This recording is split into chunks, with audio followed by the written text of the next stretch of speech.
रामचरितमानस के बालकांड में शिव और पार्वती का संवाद है।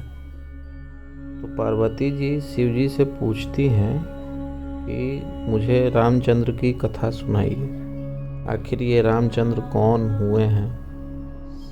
और इनके अंदर इतना भाव रहता है पार्वती जी के अंदर, जो खुद जगत माया है, जगत जननी है, सब चीज़ जानती हैं, सर्वसमर्थ हैं, तभी भी उनके अंदर आखिर रामचंद्र के बारे में ऐसा भाव आता है कि मुझे भी जानना है कि आखिर ये रामचंद्र जी हैं कौन, आखिर ये करते क्या हैं, इनका काम क्या है, इनको कैसे लोग परब्रह्म कहता है, ये ईश्वर कैसे कहलाते हैं। ये सब पार्वती जी शिव शंकर जी से पूछ रही हैं। तो शिव जी उसमें बहुत सारा जवाब देते हैं, लेकिन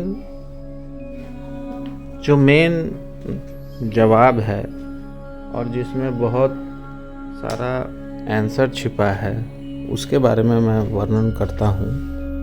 उस वर्णन में क्या है, कैसे है, इसके बारे में समझने का प्रयास करेंगे हम लोग इन पंक्तियों से रामचरितमानस के। तो आखिर वो पंक्ति है क्या। बिनु पद चलहि सुनहि बिनु काना, कर बिनु करम करई विधि नाना, आनन रहित सकल रस भोगी, बिनु बानी बक्ता बड़ जोगी। तर बिनु परस नयन बिनु देखा, ग्रहहि घ्राण बिनु बास अशेषा, असी सब भांति अलौकिक करनी, महिमा जासु जाई नहीं बरनी।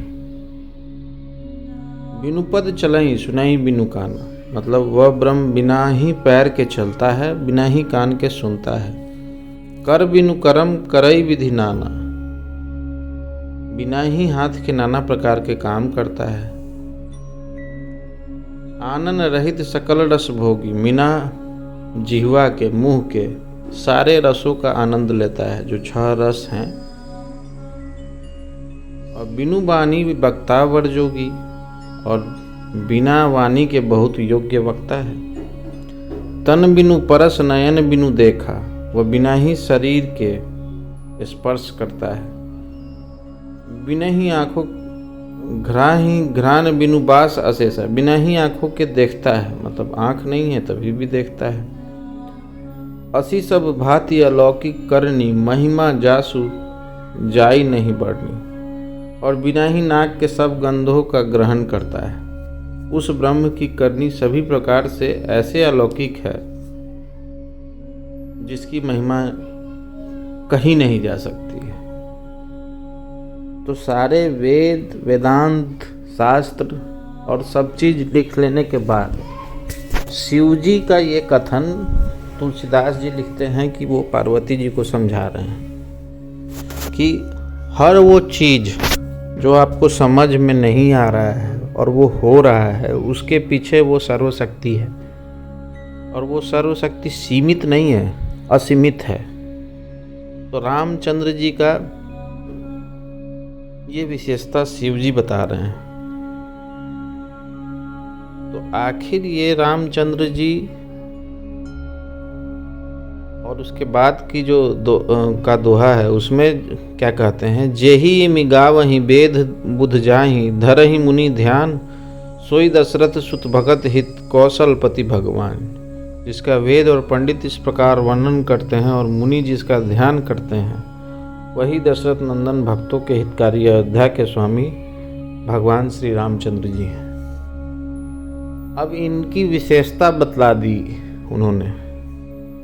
तो तुलसीदास जी ने रामचरितमानस लिखा और राम जी को ब्रह्म बनाया, मतलब उन्हें सर्व शक्तिमान, सबसे बड़ी सत्ता और परब्रह्म का दर्जा दिया।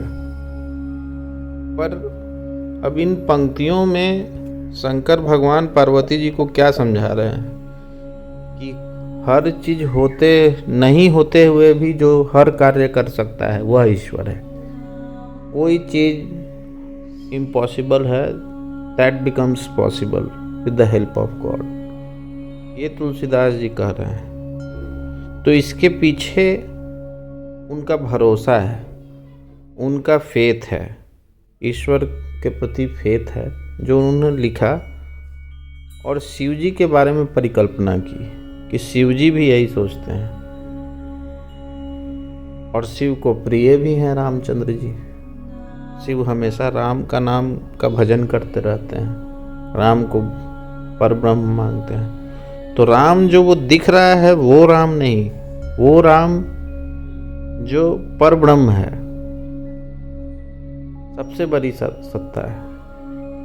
तो हमारे अंदर हर जीव के अंदर जो है उसी का अंश है, उसी राम का अंश है, वही ब्रह्म का अंश है जो हर जीव के अंदर है, हर जीवात्मा के अंदर है। और वह यह बात समझता भी है, जानता भी है, लेकिन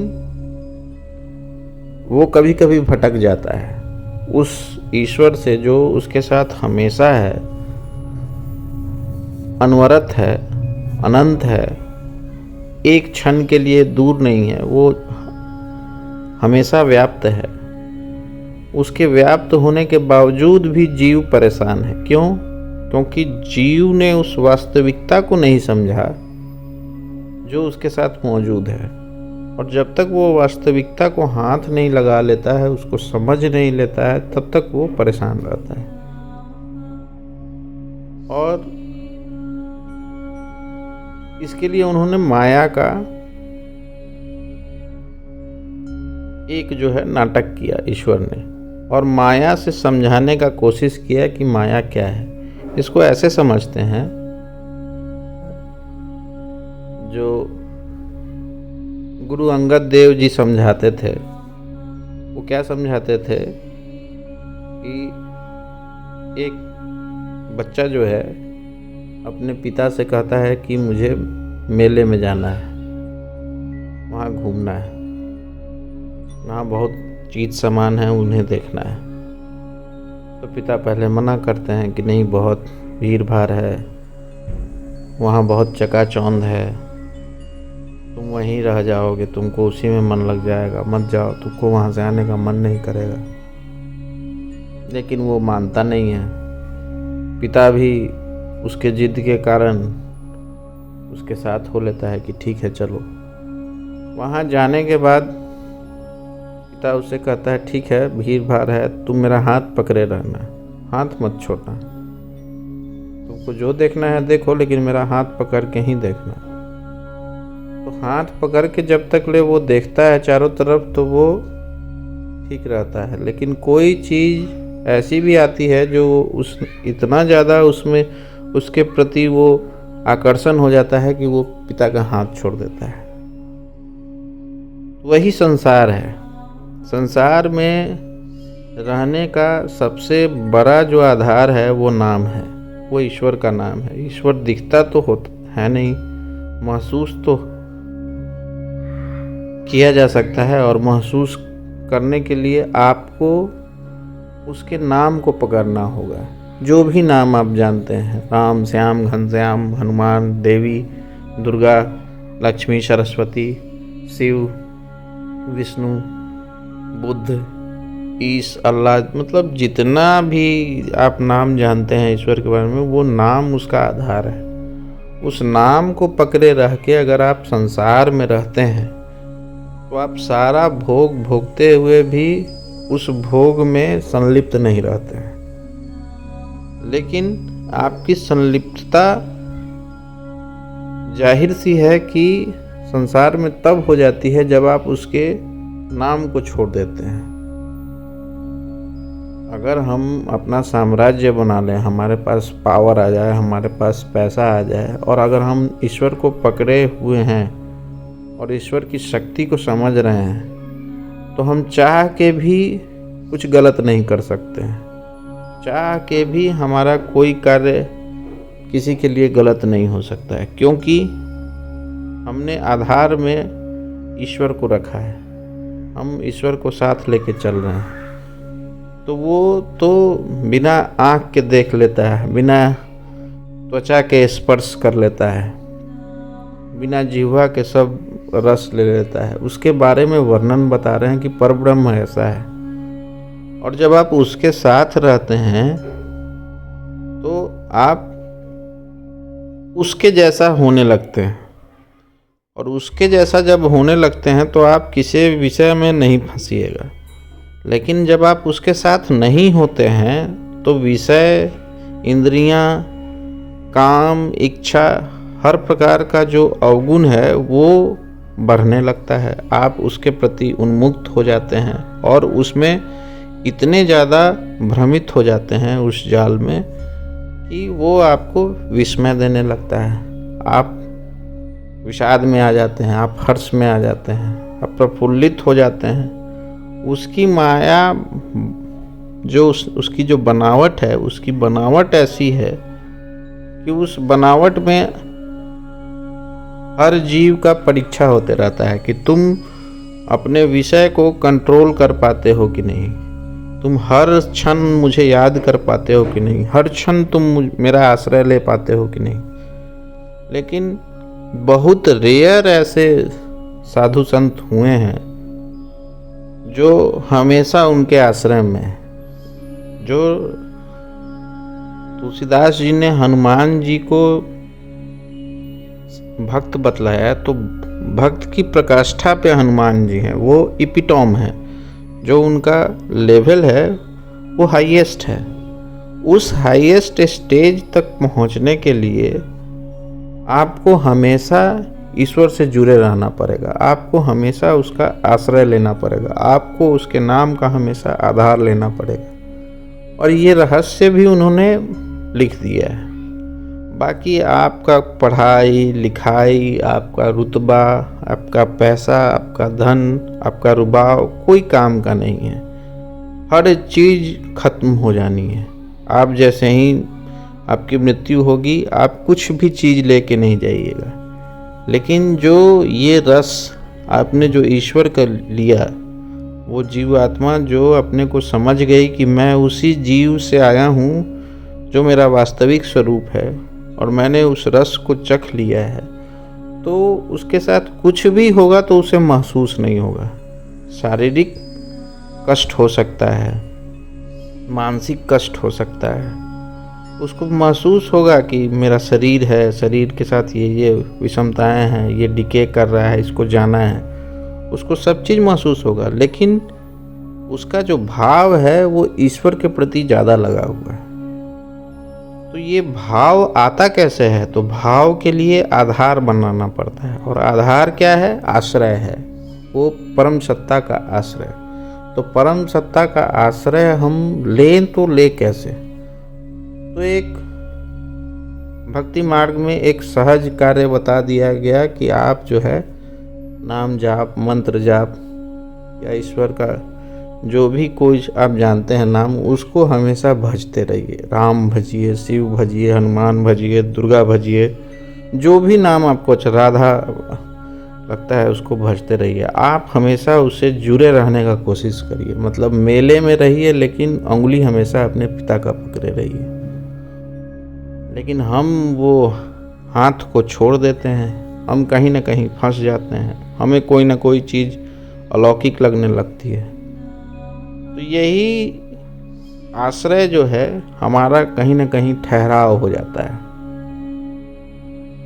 जैसे हम कोई हमारे घर में या हमारे साथ कोई बीमारी हुई तो हम डॉक्टर के पास जाते हैं और हमको लगता है कि हमारा जो बीमारी है नहीं ठीक हो रहा है, तो कहीं ना कहीं हमारा आश्रय चेंज होके ईश्वर से फिर डॉक्टर की तरफ शिफ्ट कर गया। अब डॉक्टर चेक कर रहा है। अगर मेरा आश्रय ये रहे कि प्रभु मैं डॉक्टर के पास जा रहा हूँ, आप मेरे साथ चलिए, आप ही डॉक्टर के रूप में मेरा इलाज कीजिए, तो वो ईश्वर उसमें भी है, वो इलाज करेगा। वही अगर आपका कोई कार्य पूरा नहीं हो रहा है और कार्य किसी से होने वाला है, आप प्रभु को पकड़ के जाइए कि प्रभु आप चलिए, आप ही उसमें विराजिए, आप करिए। ये आधार का प्रैक्टिस करना पड़ेगा, और ये प्रैक्टिस निरंतर होता है, साधना से होता है, और ये साधना बहुत सहज है।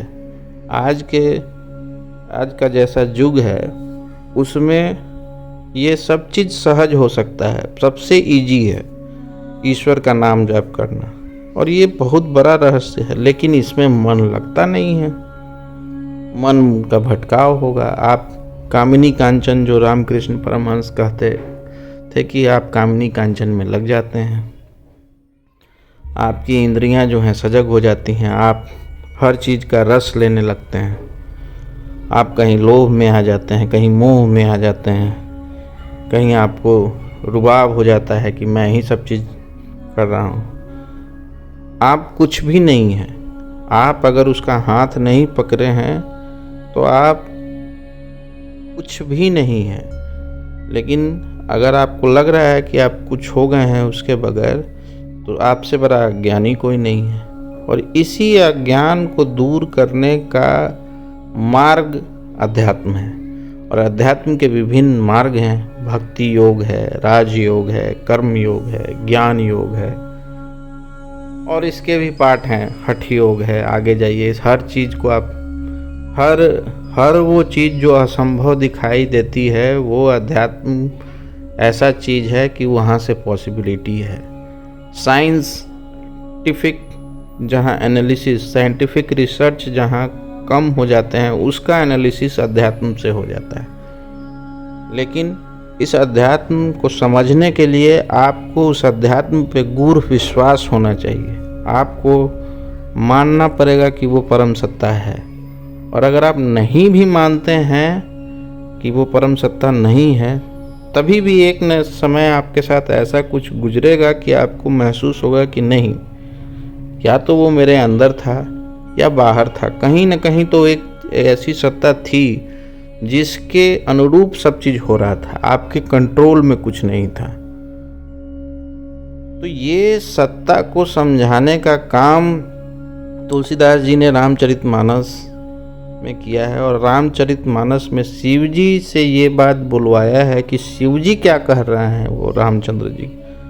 शिव जी जैसा कोई भक्त नहीं, वही हनुमान है, वही रुद्र हैं, वही, उनके जैसा कोई भक्त नहीं हो सकता। वो हमेशा ध्यानस्थ रहते हैं, उन्हें किसी बात का, और मस्त मौला है, उनके जैसा आनंद में न कोई है न रहा है। तो वो शिव जो है हमारे अंदर भी व्याप्त है, वो हनुमान हमारे अंदर भी व्याप्त है। वहाँ तक कि सीमित हम अपने आप को कर लिए हैं, वो तो असीमित है। वो असीमित भक्ति का प्रकाष्ठा को वो पहुँच के अर्जित किए हैं। और हम लोग क्या करते हैं कि उसको हम लोग ने अपने जीवन में सीमित कर दिया है। तो हम लोग तो पहले से ही असीमित हैं, और हमने अपने आप को सीमित बना दिया। हमने ये कर लिया, अपना क्राइटेरिया फिक्स कर दिया कि अगर मैं इतना पैसा कमाने लगूं तो मैं खुश हो जाऊंगा, इतना धन मेरे पास आने लगे तो मैं खुश हो जाऊंगा, अगर मेरा ये कार्य पूरा हो जाए तो मैं खुश हो जाऊंगा। तो हम तो वो सीमित कर रहे हैं। हम तो उससे जुड़े हुए हैं, उसको प्राप्त करना है, उसका हाथ पकड़े हुए हैं। उसका हाथ पकड़ के अगर हम चल रहे हैं और हमारा ध्यान सिर्फ उस पर है कि प्रभु मेरे साथ हमेशा मौजूद है और वही सब चीज़ कार्य कर रहा है, मैंने अपने आप को छोड़ दिया, मैंने अपना आधार उसको रख लिया, तब उसकी कृपा आती है, उसका चमत्कार घटित होता है। और इसी रहस्य को समझाने के लिए विभिन्न शास्त्र हैं, दर्शन शास्त्र है, अध्यात्म है और योग है। जितने भी विद्या हैं, आप जितना भी ब्रांचेज देख रहे हैं, इसी मूल विजडम को समझाने का ये है। और इसको समझने का सिर्फ एक तरीका है कि सिख समुदाय में इसको कहा जाता है कि हर कोई सिख है। सीख का मतलब कि आपके अंदर अहंकार इतना खत्म हो कि आप हमेशा सीखते रहें उस परम तत्व तक पहुंचने के लिए। तो सीख वाला गुण हमारे अंदर होना चाहिए कि हम हर क्षण ईश्वर का सानिध्य प्राप्त करने के लिए समर्थवान बन पाएँ। तो समर्थवान कैसे बनेंगे? जब हमारे अंदर अज्ञानता खत्म होगी, हमारा अहंकार खत्म होगा, हमारा आधार सिर्फ उस पे समर्पित होगा। अभी तो हमारा आधार हर जगह है, हर जगह लगाए रहते हैं। हमें अपने दोस्त से भी उम्मीद रहती है, हमें अपने परिवार से भी उम्मीद रहती है, हमें अपने कार्य करने वाले बॉस से भी उम्मीद रहती है। हर जगह हमने उम्मीद पाल रखा है। हमें अपने बाल बच्चों से भी उम्मीद रहती है, हमें अपने जूनियर से उम्मीद रहती है, हमें सबसे उम्मीद। हमारा आश्रय बदला हुआ है, हमारा आश्रय उस तक कहाँ है, वहाँ कहाँ है? उस आश्रय, उस आधार को जब तक हम उसके साथ निरंतर नहीं रखेंगे तब तक हमें उसकी प्राप्ति नहीं हुई। तो ये सीख समझना है और इस सीख को निरंतर अभ्यास करना है।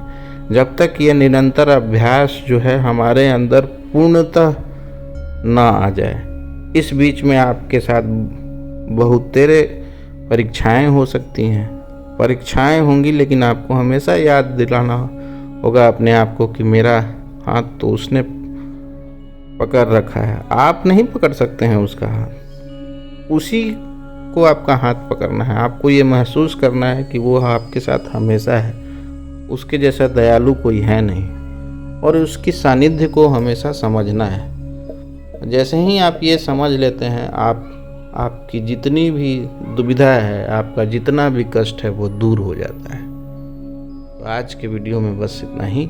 ओम हंग हनुमते वायुपुत्राय पंचमुख हनुमते नमः। ओम हंग हनुमते वायुपुत्राय पंचमुख हनुमते नमः। ओम नमः शिवाय। जय श्री राम।